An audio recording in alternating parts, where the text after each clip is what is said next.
Hello বন্ধুরা, তোমরা কেমন আছো? আশা করি ভালো আছো, আর আমিও ভালো আছি। চলো বন্ধুরা, দেখো আমি একটা নিরামিষ সবজি নিয়ে তোমাদের কাছে চলে এসেছি।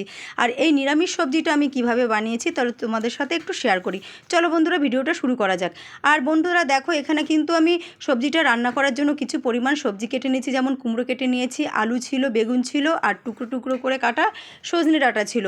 আর এখানে কিন্তু কড়াইয়ের মধ্যে আমি বড়িটা ভেজে নিচ্ছি। বড়িটাকে লাল লাল করে সুন্দর করে ভেজে নিতে হবে। এই বড়িটা আমি ওই সবজির মধ্যে দিয়ে দেবো। আর এই বড়িটা কিন্তু আমার ভাজা হয়ে গেছে। এখন আমি বড়িগুলোকে নামিয়ে নেব। আর এই কড়াইয়ের মধ্যে আমি কিছু পরিমাণ তেল দিয়ে দিয়েছি। তেলটা গরম হয়ে যাওয়ার পরে এখানে কিছু পরিমাণ ফোড়নের জন্য আমি রাঁধুনি দিয়েছি। এখানে আপনারা চাইলে তেজপাতাও দিতে পারেন। আমি তেজপাতা দিইনি, কারণ তেজপাতা খাই না বলে আমাদের বাড়িতে সেরকম একটা, তাই আমি তেজপাতাটা দিইনি। এখানে রাঁধুনিটা যখন একটু লাল লাল হয়ে গেছে, তারপর আমি এখানে কেটে রাখা আলুর টুকরোগুলো দিয়ে দিয়েছি।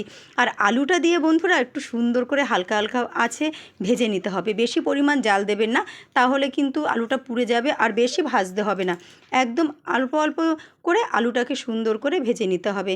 আর এই আলুর মধ্যে আমি একটুখানি নুন দিয়ে দেবো, কারণ একটু নুন দিলে কি হয় জানেন বন্ধুরা, ভাজাটা একটু সুন্দর হয়। যে কোনো ভাজা একটু নুন দিলে একটু মজে যায়। আর তার জন্য এই আলু ভাজার মধ্যে আমি একটু পরিমাণ লবণ দিয়ে দেবো, লবণ বা নুন। আপনারা অল্প অল্প করে ভাজবেন। আর এখানে কিন্তু অনেক কিছুই দেওয়া যায়, এটা শুক্তোভাবেও করা যায়। আমি আজকে শুক্তো করিনি, এমনি নর্মালি একটা সবজির তরকারি করেছি। আজকে নিরামিষ, যেহেতু আজকে শনিবার, তাই এই আলুগুলো কিন্তু আমার বন্ধুরা প্রায় ভাজার মুখে। এবার এখানে দু কটা কাঁচা লঙ্কা দিয়ে দিচ্ছি। এই সবজিটা আমি একটু মিষ্টি মিষ্টি করব, বেশি ঝাল করব না, তাই এখানে 2-3 টুকরো কাঁচামরিচ দিয়ে দিলাম। কাঁচামরিচটা আলুর সাথে একটু হালকাভাবে ভেজে নিতে হবে।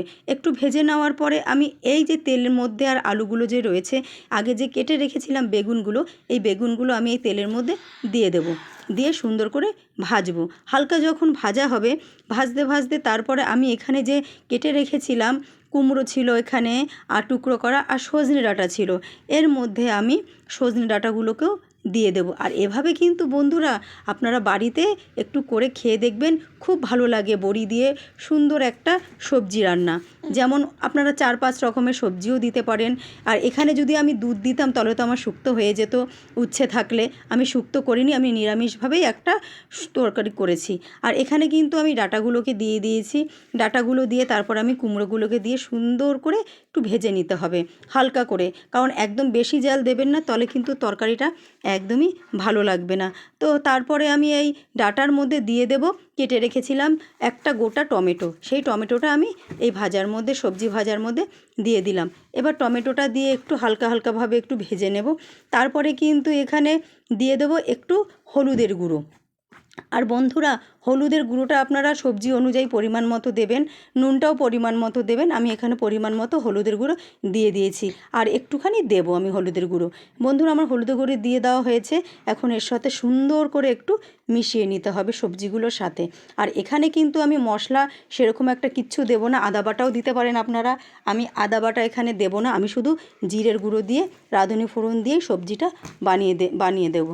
আর আপনারা এভাবে করে খেয়ে দেখবেন, খুব ভালো লাগে, খুব সুন্দর লাগে। আর এখানে যে আমি কেটে রেখেছিলাম টুকরো করে কুমড়োটা একটু পরে দিলাম। কেন? কারণ কুমড়োটা একটু তাড়াতাড়ি গলেই যায়, এই জন্য আমি পরে দিলাম। আর সব কিছু উপকরণ দিয়ে সুন্দর করে আমি একটু নাড়ি চাড়িয়ে একটু ভাজা ভাজা মতো করে নেব।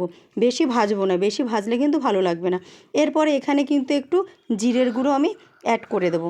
আমি কিন্তু শুধু জিরের গুঁড়ো দিয়েছি, আপনারা চাইলে ধনের গুঁড়োও দিতে পারেন, তেজপাতা দিতে পারেন ফোড়নের জন্য। আমি এখানে ফোড়নের জন্য তেজপাতা দিইনি, আমি শুধু একটু রাঁধুনি দিয়েছি ফোড়নের জন্য। তা বন্ধুরা, এরভাবে তরকারিটা আপনারা বাড়িতে বসে খাবেন। আর পুরো ভিডিওটা কিন্তু দেখবেন, স্কিপ করে আবার চলে যাবেন না। এখন আমি একটু পরিমাণ মতো লবণ দিয়ে দেবো। আর সুন্দর করে কিন্তু অল্প জালে সুন্দরভাবে কষাতে হবে। ঠিক আছে? এবার সবজিটা সব কিছু দিয়ে সুন্দর করে না মিশিয়ে নিলে, না কষিয়ে নিলে কিন্তু ভালো লাগবে না। সবজির একটা কাঁচা কাঁচা গন্ধটা কিন্তু থেকে যাবে। তা কাঁচা গন্ধটা যাতে না থাকে, সেভাবে আপনারা সুন্দর করে একটু কষিয়ে নেবেন। আর এখানে আমি কিন্তু একটু জিরের গুঁড়োও দিয়ে দিয়েছিলাম। ঠিক আছে বন্ধুরা? আপনারা যা চাইলেন সেটাই দিতে পারবেন, আদা বাটা, যা যা বলেছি। তারপরে আমি ওটা দেখাতে পারিনি, একটু জল দিয়ে দেবো। আমার কষানো কিন্তু কমপ্লিট হয়ে গেছে। এখন আমি পরিমাণ মতো একটু জল দিয়ে দেবো। আর আপনারা এই শুক্তোটাকে অন্যভাবেও করে খেতে পারেন। যেমন এখানে যেমন আমি দিইনি, উচ্ছে দিইনি, কাঁচকলা দিইনি, বরবটি দিইনি, এইসবও আপনারা দিতে পারেন। এগুলো দিয়ে দুধ দিয়ে দিলেই শুক্তো হয়ে যেত। একটু আদা বাটা, এগুলো দিলেই আপনার পুরো শুক্তোটা হয়ে যেত। এটা আমি শুক্তো রান্না করিনি, এমনি নিরামিষ একটা তরকারি করেছি আজকে। আর এই যে জল দেওয়া হয়ে গেছে, আমি এখন ঢেকে দেবো। ঢেকে দেওয়ার পর প্রায় 10 থেকে 15 মিনিট পর আমি আবার চলে আসলাম। আর এখন দেখো বন্ধুরা, সবজিটা প্রায় হয়ে এসছে, আমার আলুগুলোও গলে গেছে। এখন এর মধ্যে দিয়ে দেবো ভেজে রাখা বড়িগুলো। আর এই বড়িগুলো দিয়ে কিছুক্ষণের জন্য একটু ফুটিয়ে নিতে হবে।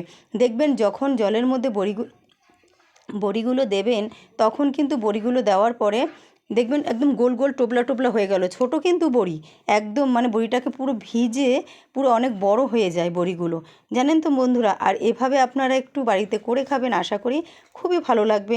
আর এখানে কিন্তু আমি একটু দিয়ে দেবো, আমার প্রায় সবজিটা হয়ে এসছে, একটু চিনি দিয়ে দেবো যাতে স্বাদটা আসে। আর একটু মিষ্টি মিষ্টিই রেখেছিলাম, আর কুমড়োটা যেহেতু মিষ্টি কুমড়ো, আর একটু মিষ্টি মিষ্টি খেতেই ভালো লাগে, নিরামিষ সবজি একটু মিষ্টিই ভালো লাগে। বন্ধুরা, আমার কিন্তু সবজিটা এখানে বানানো হয়ে গেছে, এই যে আমি নামিয়ে ফেলেছি। ভিডিওটা যদি ভালো লাগে আপনাদের, প্লিজ আমার পাশে থাকবেন, কমেন্ট করবেন, শেয়ার করবেন, আর আরও নিত্য নতুন ভিডিও দেখার জন্য একটু সাবস্ক্রাইব করে দেবেন। বন্ধুরা, এখন আসি, টাটা বাই বাই। আর একটা ভিডিওর সাথে আপনাদের সাথে দেখা হবে।